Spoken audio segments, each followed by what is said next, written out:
So now let's see how we can work around with selective color and replace color adjustment layers inside a Photopea. So in order to work around with selective color right here, I need to go around onto the adjustment layer right here because I'm applying an adjustment selective color right here. If I were to go to selective color, then I can change around the sign right here. So for the colors, let's say for example green, I'm going to change around the sign, the magenta right here, and the yellow right here and the black right here, just like this. And you can see that the green areas right here, you can change around the blacks for that, you can change around the yellows, and you get a subtle change for that right there. Let's just go around onto yellow and change around the sign, and you can see that the yellow areas of this particular image gets changed. You can make it black, you can remove out the black or add in more blacks right here. You can change around the yellows as well, and you can work around with the magentas.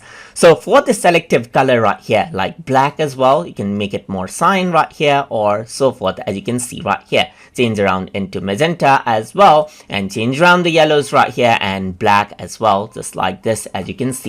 And that is how you can go ahead and work around with the selective color.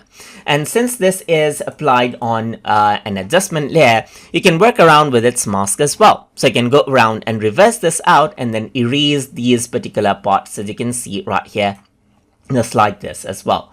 So apart from that, you can go around onto, let's say for example, new adjustment layer right here, and then what you can do is you can go around onto replace color adjustment as well. So let's just go around over here onto replace color. Then what you can do is you can work around with the fuzziness, as you can see right here, with a particular color.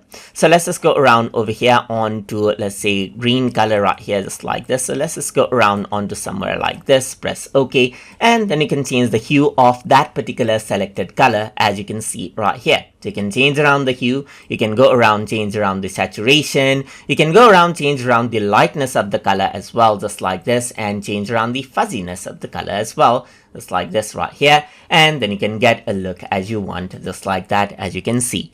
And that is how you can work around with the selective color and replace color adjustment layers inside a Photopea. So I hope you guys learned something as always. And as always, please like, comment, share, and subscribe.